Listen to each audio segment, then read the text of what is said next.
When O.J. Simpson was being tried for the murder of his wife, Nicole Brown, he said, there are other kinds of abuse. The very notion that he himself was somehow a victim was absurd.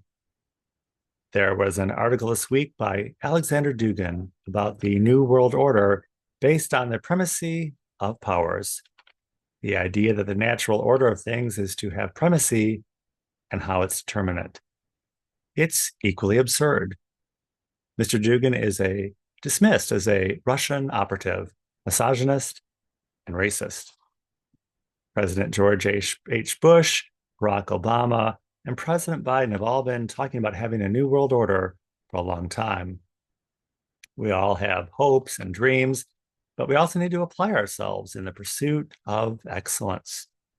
Being a sovereign nation, person, and entity means accepting your power through the strength of thought, word, and deed. There's an equality as a starting point as a beloved child of God, but there is not an equal outcome of accomplishment. We've been hearing about this New World Order for quite some time. The most startling thing about it now is that it finally seems to be happening. Welcome. Welcome to Conservative Coffee Hour. I'm Stanley Smith. Obviously, many people have their hair on fire about the reshaping of the federal government in this country. Many of the things people are focused on are distracting from the fundamental shifts actually going on. And where are the Democrats in all this?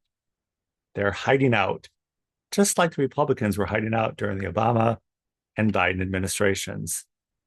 Everyone's always hoping that someone else is going to come along and actually accomplish something that could benefit them in the long run. It's the waiting for someone to come along with the primacy of being a leader.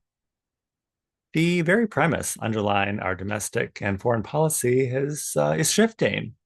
Alexander Dugin says that we're shifting away from a bipolar view of the world to a multifaceted view, a worldview with 3 to 4 poles, with the US, Russia, China, and perhaps India in the mix. Each power center would have its natural sphere of influence. We've been operating under the premise that Russia is our primary adversary while keeping China in check and using Europe as the front door to our sphere of influence. The advantage of acknowledging the dominance of other players as power centers is a natural recognition of the sovereignty of individual states and people. It reverses the idea of forced equality to the idea of primacy of power as a determinant for the destiny of nations and people. Currently, there's a lot of dysfunction in the marketplace and in politics. Braver Angels friend Karen Kaufman stopped by my office this week. Braver Angels is a Democrat group trying to engage with Republicans. She said she's conflicted now. Conflicted is a pretty good place to be because at least she can see more than one view. Most people are so distracted by having their own one side that they're missing the landscape sliding out from underneath themselves. At a meeting with the Loop Synagogue this week, we discussed that so many people are confused and needing to be reassured that all will be well. We wonder, where are the faith-based communities and all that? Giving people a message of hope and peace and love. It shouldn't be that hard to do.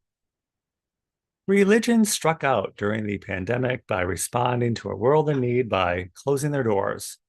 And now, with political upheaval, it's crickets. We have Christians who hate the fundamentalists and Islam basically out to kill the Jew. It's an oversimplification, but I applaud oversimplification. Anything that can help you be conflicted. In today's world, it's a good place to be. If you would like to join us at Conservative Coffee Hour is every Saturday at 10 a.m. Central Time on Zoom. I'll include my email in the description of this video. Be happy to send you an invitation. And I look forward to seeing you very, very soon.